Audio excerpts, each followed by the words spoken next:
The E-JSD is proud to present a short story by author Seth Underwood. Sit back and enjoy the reading by our AI voices. Enter Maxwell's Oddities and Antiques, a world of fantasy and creatures that are just beyond our understanding. In this short story, Lloyd Page almost loses his life to Kasumi, a Nekomimi. Not included in this reading of the installment of Maxwell's Oddities and Antiques is the introduction. If you wish to read the introduction, which contains a list of defined words used in the story, please check out the Substack story online. The link is in the YouTube description. Check out the E-JSD on Substack. We publish fiction short stories and occasional news items, all delivered to your email inbox, or viewable via the Substack app. The Substack app is now available for download both on the Apple's App Store and Google Play. Strewn about an old timber-framed room, with a series of open box frames with wooden ladders reaching upwards to higher levels, were stacks of books, wooden crates, old chests, racks filled with scrolls and ancient weapons and armor. The air danced with the flickering specks of dust from the candles lit about the place. Sitting behind a large oak desk, dimly lit by candlelight, was an early 40-something holding a quill in his hand. He was writing an entry in the large ledger book before him. Leaning against the desk was his ebony staff, topped off with a silver head of a dragon. His black woolen coat was draped over the backside of the chair. Jayden Hall's journal entry for the shop. Transaction 453,895 recovery of Kasumi, the cat girl. Journal entry 15 in ledger book 234,567. Normally I don't accept rescue missions, but the item being offered in exchange was too tempting. It's not every day that someone is offering one of the more ancient artifacts that were made when only such dreamfolk as the ancients were around. Group 67 is no doubt already looking for this Nekomimi if she's worth such a high price, not that her talents are of any concern to me, except in locating her. Still, a Nekomimi whose power outweighs that of a godlike powerful object sounds like a demigod to me, and one who is too immature to realize her full potential. I don't know why I'm doing this, except this living shop's hunger for treasure demands me to take the job if I want to take a brief break. Part 1. Lloyd Page was a 6.5-foot-tall, well-built man living with his Chinese-American wife of nearly 25 years in the Ivy City neighborhood of Washington, D.C. His father had died in a police altercation when he was only a teen, and only recently did his mother pass away from breast cancer. He and his mother had become estranged from his two older sisters and their young families after their father's death. Lloyd saw himself as a self-made entrepreneur and even dropped out of college during the dot-com years when a friend was starting up an internet business. The business failed within a year, and shortly after that, the dot-com bubble burst. It was after this failure he married Yi Pan, a petite woman he met at a college friend's Chinese New Year's party. The older Lloyd entranced her. Lloyd had this charismatic enthusiasm that made it sound like whatever he could set his mind to would simply take off and become successful. While it was a custom for Yi's older brother to take over the family restaurant, her brother had become a medical doctor instead, so this duty fell to Yi. Reluctantly, Yi didn't go to college so her parents could afford to help her older brother with his educational debts. Lloyd and Yi lived with her parents above their restaurant for several years. Lloyd helped with the restaurant doing deliveries, all the while pitching business schemes to Yi's father. Yi's father was always tight-fisted about Lloyd's schemes, typically quoting Confucius with phrases like, "I slept and dreamt life is beauty. I woke and found life is duty." Lloyd did not know what Yi's father was talking about and figured it was some cultural thing from his homeland since he was an immigrant. All this changed when Lloyd's mother died and willed him her row house.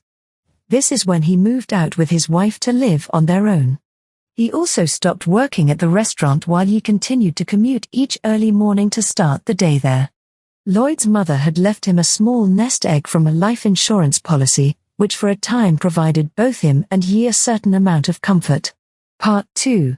Within a year of the death of Lloyd's mother, Yi's father died from a heart attack.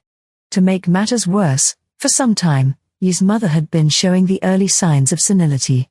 "Tane, I know the restaurant can help with Mom's expenses. Both Mom and Dad helped with your college debt from the restaurant, so it could pay for her care. We don't need to sell the place. I still owe on my college loans. The amount they paid didn't even make a dent in those costs, and you think the restaurant can pay for long-term memory care? You're the one who wants to put Mom in a home. Why can't your family care for her in your place? You have the space and it's all one level. That will not work, and I will not do that to Anne and my children. We are not living in China. This has nothing to do with China. It would save us a lot more money if we cared for Mom ourselves. Even Americans do this. Then why don't you do it? I would, but our place isn't designed for such care. Lloyd's own mother couldn't even do hospice there when she had cancer. There was no space for the special bed, and it's a 2-level row house built in the 1800s with a narrow staircase and ancient electrical wiring. Lloyd's parents had no money to fix the place up. Then why don't you convince Lloyd to sell the place and move back here to the restaurant? He could watch her upstairs. Are you kidding? I can't have Mom having a fit upstairs with patrons eating downstairs. And besides, I can use the rooms upstairs for workers and lower their pay. Then there's the fact Mom has become afraid of Lloyd as her dementia has gotten worse. Fine, but I'm still moving Mom to Cyprus Senior Care. Just send me a check when you can. Part 3. A couple of months rolled by, and Tane called Yi about that check. $20,000? Really, Tane, you want $20,000? Yes, please send me $20,000. Ah. Sure. But it's going to take me a bit. Is that okay? Just get it to me in the next couple of weeks. Later that night, Yi was sitting with Lloyd. She rubbed his broad shoulders and back. What do you want, Yi? Oh, nothing. You look tense. I don't think so. You always start rubbing my back when you want something. So, spill it. She stopped rubbing him and faced him squarely. I need to send my brother $20,000 for Mom's care. So, pull it out of the restaurant. The restaurant doesn't have it right now. What happened to the money I gave you a month ago? I spent it on upgrading the refrigerators. It was that or face health code violations because the old ones weren't keeping things cold enough. How did your parents get away with owning such old stuff before? I don't know. I think they spoke Chinese to the inspectors and then the inspectors left them alone. Don't you know Chinese? Only stupid kid stuff like I gotta go pee, and the name of menu items. I grew up here learning English just like you. Mom and Dad never taught Tane and me Chinese for whatever reason. I think it had something to do with their age since both were older than your mother. Lloyd grabbed Yi by the waist and pushed her down onto the cushions. Tell me you gotta go pee in Chinese.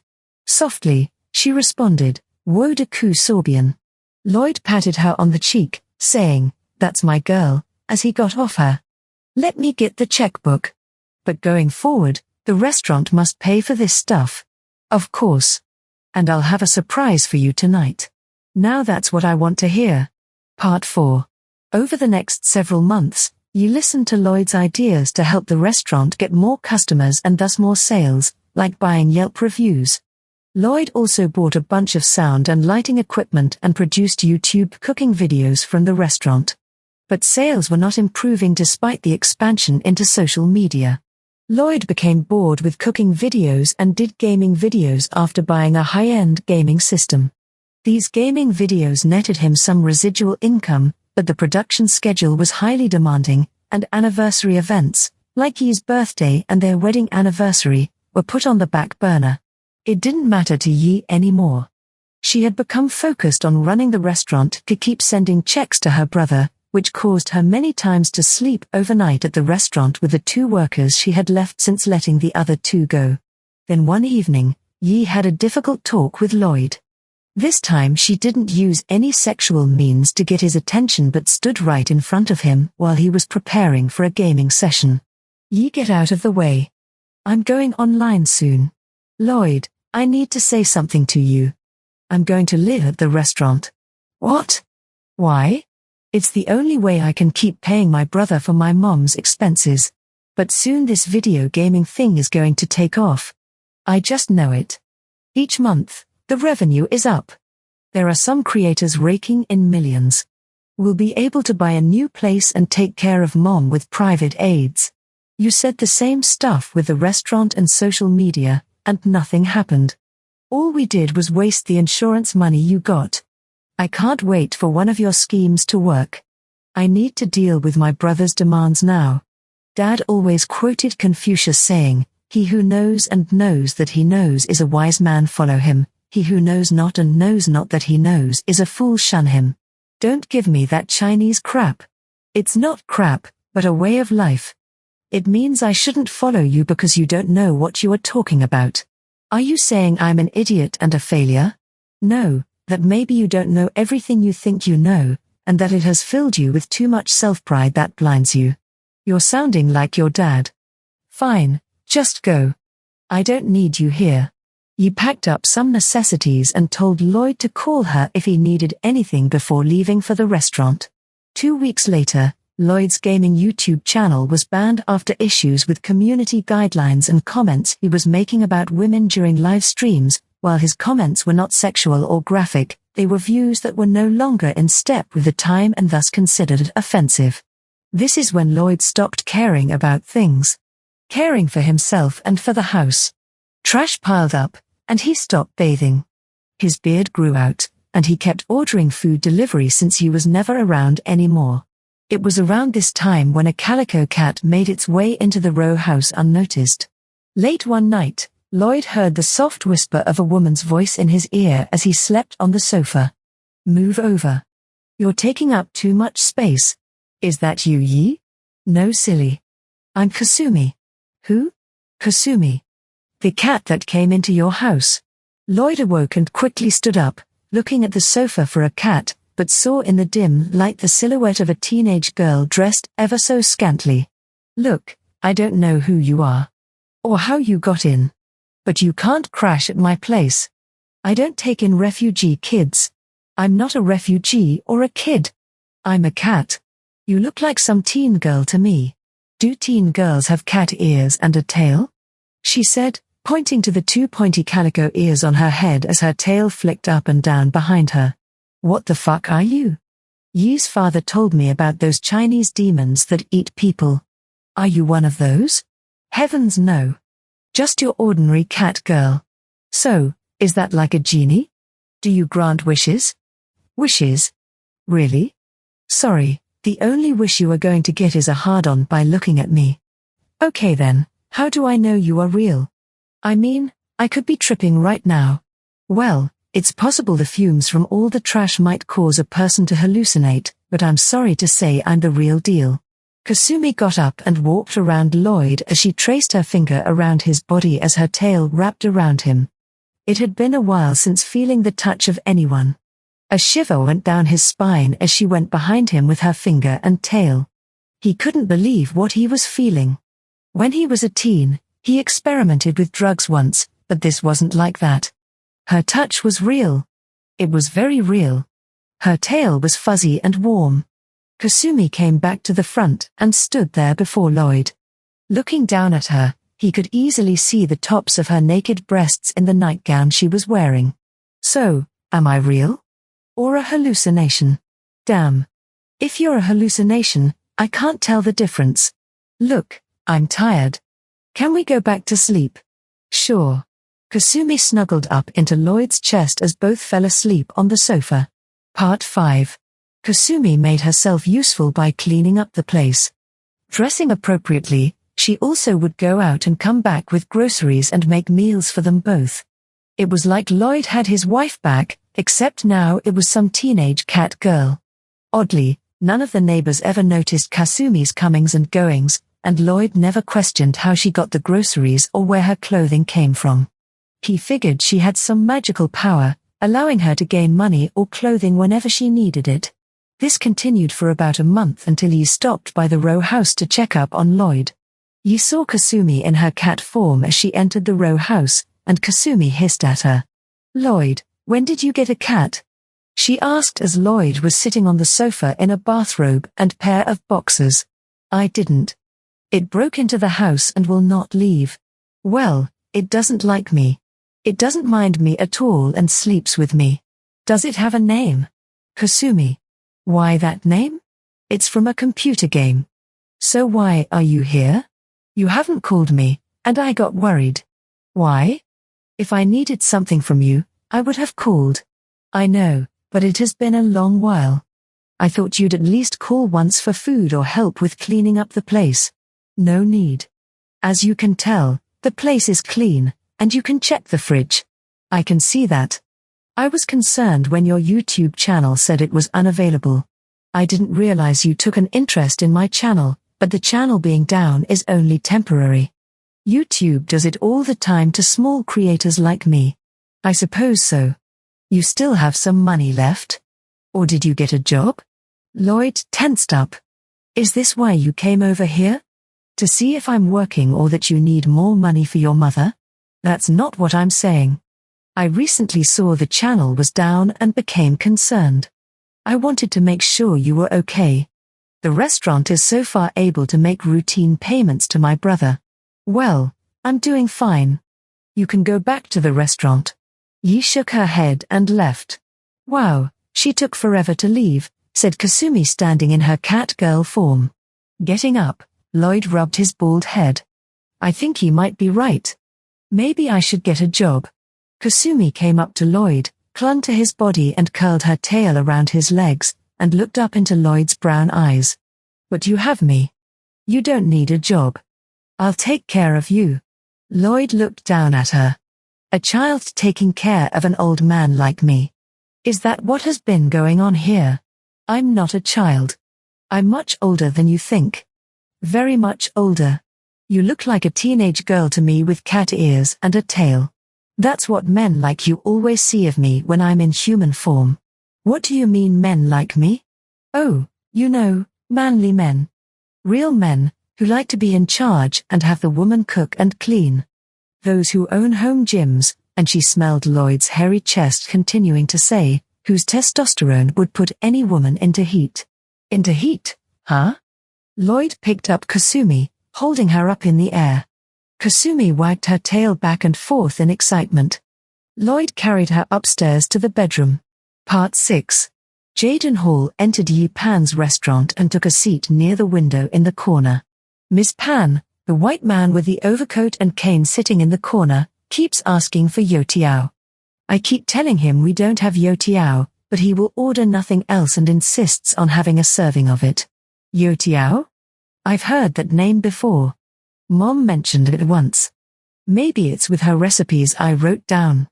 Yi went to the back room and pulled out a spiral notebook. She flipped through it. Here it is. It looks like some sort of fried dough. I suppose I could make a batch. I'll have to charge based on something similar. She took the notebook to the chef and instructed him to make a small batch. Presenting the plate of 4 strips of long golden deep-fried dough to the gentleman, she bowed slightly. Sorry for the delay. This isn't something we normally make, but please enjoy this unique dish. I'm certain I will. Please take this in compensation. He pushed a gold coin toward Yi with a man's head on it encircled by the words Georgiefs III de Gracia. Sir, I can't accept this. Please.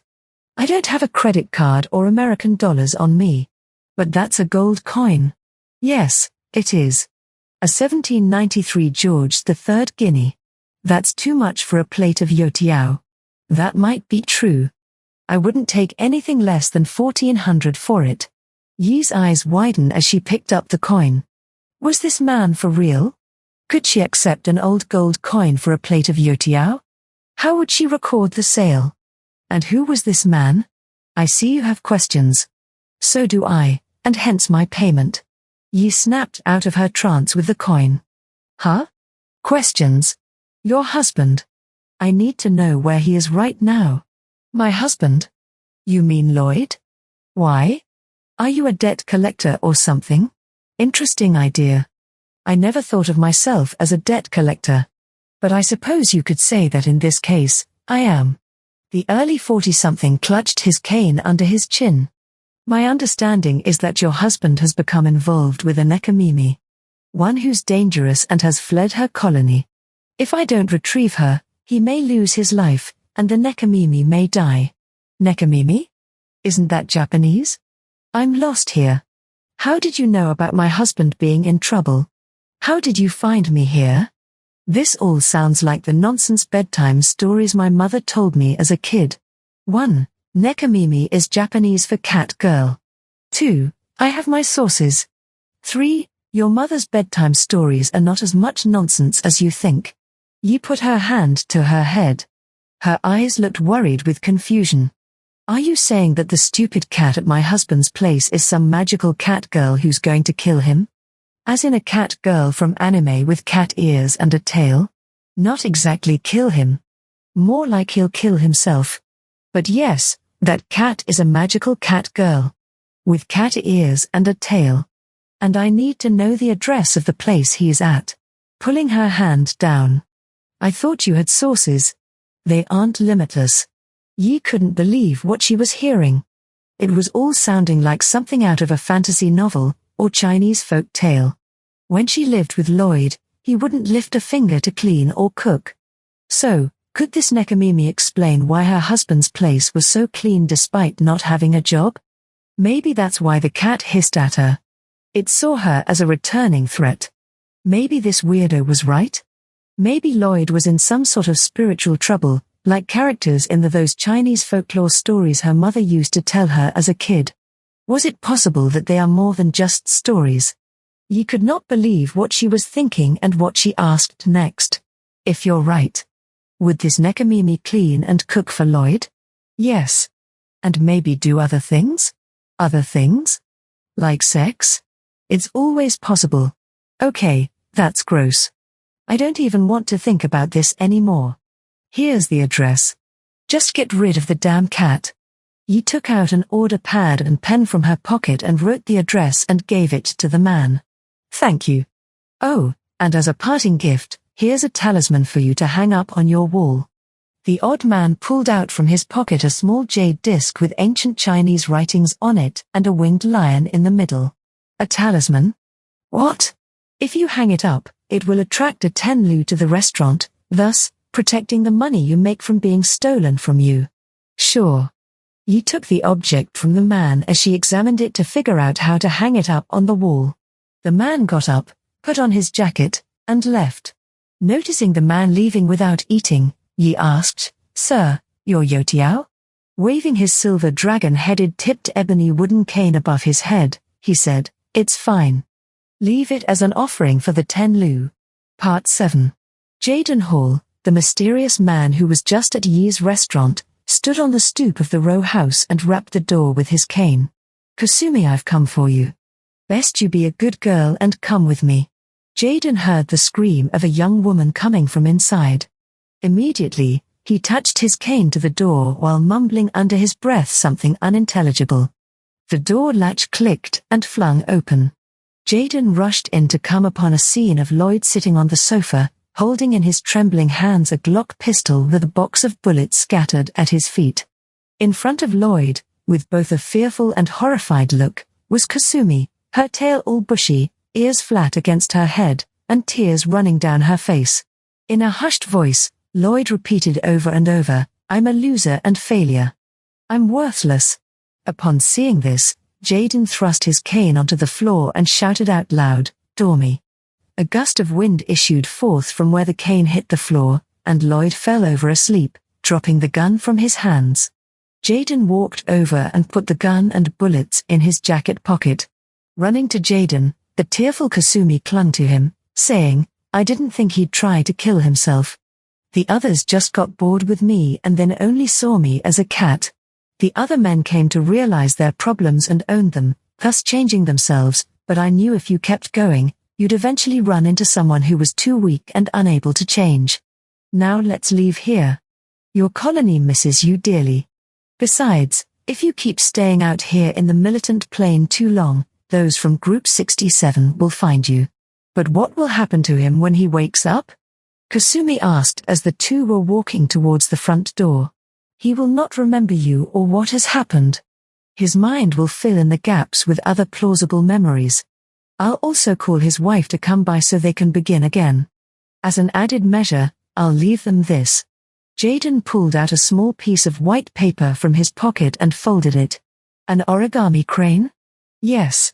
It will bring them luck, good fortune, longevity, fidelity, and peace to their marriage if they live here.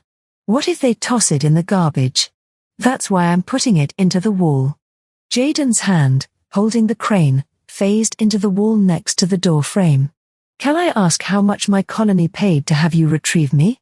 Normally I don't discuss such transactions, but since you asked, the onyx of inscriptions. What? The onyx of inscriptions? You're kidding. That's one of the most sacred treasures of my people that goes back to the ancients. I can't be worth that much. Evidently you are to them. And it should fetch me a hefty price on the subreddit. You plan to sell it? You can't. If that ends up in the wrong hands, untold things could happen. Should have thought of that before running away. How was I going to know my colony would trade the onyx for my return? I can't be worth that much to let loose the possibility of such chaos into the planes of existence. Don't worry about it. Usually, the elves buy this kind of stuff all the time, then stuff it in one of their multidimensional vaults. They are into anything with a high probability of change. Now, hold on to me tight while I open a gate to your colony. If you don't, you'll be left behind or lost somewhere between planes. Wait, you're not using a fairy ring? With that, a vortex of bluish-white light sucked the two in. Jayden Hall's journal entry for the shop. Transaction 453,895 recovery of Kasumi, the cat girl. Journal entry 16 in ledger book 234,567. Well, the Nekomimi is safely back in the pocket dimension with her colony in the hills outside of Los Angeles. She still doesn't have a clue how truly powerful she really is. So, long as she doesn't show up at the upcoming anime expo, things should be fine. If she uses her powers and it's captured on video, that's going to attract undue attention from Group 67. Of course, I can't blame that colony for coming out for that event. It's the only way they get to make some needed human money to buy resources they lack. I suppose some dreamfolk are lucky that the human entertainment industry has adopted them. Still, their activity makes my work harder to keep them as myths. Such is the time I live in, I guess. According to the celestial dragon, Le Zenya, it seems a Tenlu took up residency at Ms. Pan's restaurant. Should make their lives easier. She thanked me for getting rid of the cat, believing it to be some evil spirit harming her husband. Apparently, he got a job with the local post office sorting mail, and she said they were expecting their first child. I suppose I should drop off something as a gift. A nice ending for this transaction. Jayden paused, putting the quill back into the ink jar. He looked at the black 2-foot-tall, curved bony horn with pulsating runes translating down its ridges, plainly sitting on the desk as if it always was supposed to be there.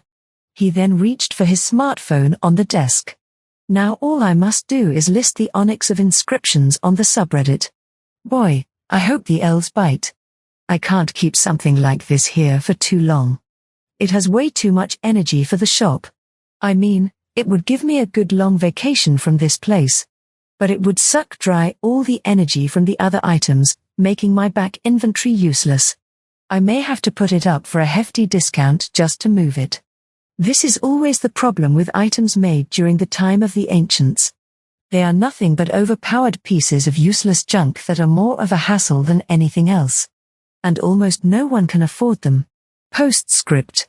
A week after Jayden had returned the cat girl to her home, in an apartment in East Los Angeles, a young child was staring at his father's ring.